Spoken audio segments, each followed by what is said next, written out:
Good afternoon. Last 2 days we have been discussing a lot about newer drugs associated with therapy of obesity and very well observed in complications. There is something known as NAION. It is a part of AION, arteritic anterior ischemic optic neuropathy, was coined by a French scientist almost in 1817. It was redefined by Miller Fisher in 1935 with the classical symptoms picked up by him: quick onset, no pain, and optic disc edema with end stage atrophy. Non arthritic ischemic optic neuropathy was coined by Dr. Sohan Singh Haire in 1970. Why we are discussing this? Because this is a well-known entity which ophthalmologists pick up. But as I said, with the drugs like semaglutide, tirzepatide, and other GLP-1 agonists, AION has been seen in some of these patients at particular examination level. The unfortunate part is this affects a very small head of optic nerve and can lead to sudden painless loss of vision of one eye, more common, caused by reduced blood flow to optic nerve. It is usually seen in adults above 50, predominantly males. Caucasians are more affected, and US incidence which was shown was 2.3 to 10.2 per lakh in that particular population. I know the prevalence incidence is very rare, but the unfortunate part is the person who gets it to the eye which is having it, the visual loss is almost complete, and that is a very, very distressing feature. And that is the reason this so rare complications we must give due respect. There are a lot of litigations coming up in US for this particular complications. This is classical fundus, yeah, optic disc, everything absolutely normal. But if you look what happens in optic neuritis, the disc practically becoming obscure, the margins are gone, and this is a classical picture. Those of us who look at fundi, they are probably familiar, but this is a very important observation which is seen with optic nerve affection. In this particular entity, it is acute painless unilateral vision loss, often with inferior scotoma, has been shown here, and is visual acute dyschromatopsia, RAPD. And again, this is the classical picture I have shown slide. Why we should note it? Why this is important? Last 2 days, we have n number of lectures on tirzepatide, GLP-1 agonist, which has come up as a very, very important drug in this tsunami of obesity. And though rare, again, I would like to emphasize this has to be appropriately addressed. The pathogenetic mechanisms are multiple, there are many confounding factors, but still happens. The main issue is compromised circulatory insufficiency to the optic nerve head because of either hypoperfusion, hypooxygenation, and there are multiple factors which have been quoted and thought. All of them ultimately cause inflammation, edema, finally permanent optic nerve atrophy. These are standard understood classic risk factors: diabetes, hypertension, sleep apnea. List of drugs apart from these two are PD5 inhibitors, amiodarone, interferon alpha, OC pills, and sumatriptan, which is a drug used for migraine. What is culprit? One of my colleague was asking whether we can pick it up early in some patients so that we can either do not use this medicine or correct the defect. The major issue cup to disc ratio, most of us, when our patients are looked at in the eye, and whenever the normal ratio considered, whenever it becomes more, the narrow margin which we see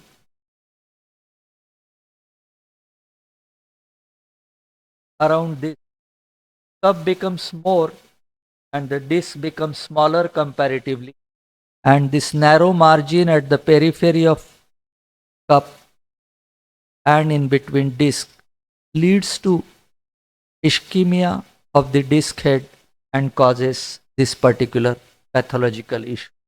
So whenever we examine fundus of all our diabetic patients, apart from diabetic retinopathy, this aspect has to be looked into, because in future most of our patients would require drugs like semaglutide or tirzepatide, or some of them would need older drugs. There are some evidences which I'll pick up couple of them. The first, where SEMA and this entity was recorded, about 8 lakh patients were seen, and the incidence rate was 14.5 per 1 lakh, which we have quoted was up to 10.2, and the risk was higher than EMPA for SEMA while using specific definitions I have quoted. The brief message of this particular study is the study suggested a modest increase in NaION with semaglutide use. This is another study which suggested that it revealed higher risk of NaION in patients who are prescribed SEMA than other non-GLP drugs of diabetes, but requires further assessment of casualty. Look at HR hazard ratio. SEMA and LIRA had strongest association with this particular entity. What Drug Watch quoted, this is a recent 12th August mention that SEMA or tirzepatide and optic nerve visual pathway disorders in type 2 diabetes. This is a recently published data, and this has concluded that both above molecules had increased risk of NaION in patients who had no prior disorders. So these are some important mentionings about this particular hazard. And last series of about 9 patients using GLP agonists, both the drugs. The eye complication was seen in 7 patients according to this case series given by Bhattacharya. So what do we do now? Globally, only European EMA has made it rule that the product label should have warning about NaOIN and it's a documented rare side effect. They also told the health community that all patients should seek to their medical or ophthalmological doctor if they have any sudden changes. The point is, once patient develops signs or symptoms, recovery to normalcy of vision is very, very difficult in spite of all possible modalities which are not really targeted to the expected result. And that is the seriousness of this particular entity, though it is rare. And if you look through, Europe is the first country which put it on its medical guidelines. Australia, the therapeutic good administration report said that they have collected lot of reports with respect to NaION and tirzepatide and semaglutide. They have requested their RAG-CP body that this is coming up and they have noted it. But till now, in even Australia, there are no guidelines. The health professionals are advising their patients especially with those with pre-existing risk for NaOIN, to undergo regular medical examinations with their doctor, and if there are any acute symptoms, they must report it immediately. Unfortunately, the biggest user, USA, it has not yet shown, and the FDA and DeliMed say that this point is not yet come in American FDA guidelines. So is the story of CDisco of India. So US and India do not have this labeling. Japan, they say that we are monitoring this, we have noted this, we are warning our health professionals, and we are telling it to the patient, and they are watchful for this AE. They are also yet to put it officially on their request. So, in spite of all these, though the data is inadequate, not complete, should we use it without monitoring? Probably the answer will come after about 3 years.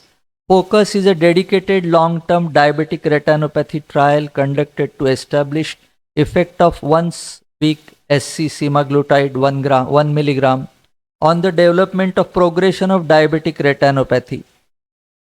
1500 patients, 18 countries. This would be completed by last quarter 2027, and it will be out by 2028. The study aims to capture all eye related AEs, not only diabetic retinopathy, but this also.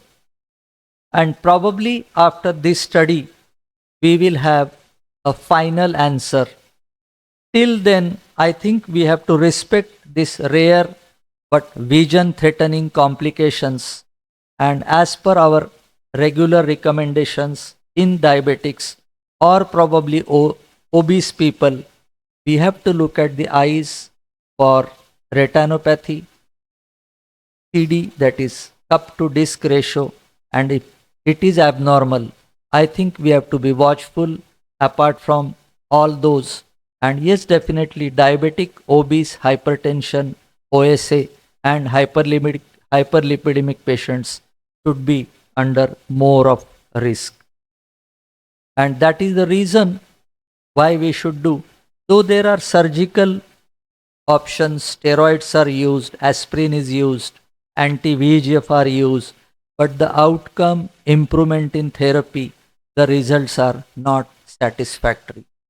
So till the focus study comes out, we know that it is ischemia of optic disc, acute painless one eye vision loss, which is really bad for an active person.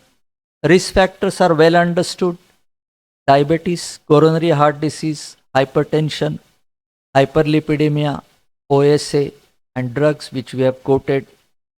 There are many confounding factors. The exact cause pathophysiology is not known, and that is the reason this entity with typical clinical symptoms will keep coming, and till then I think we have to respect vision of the person.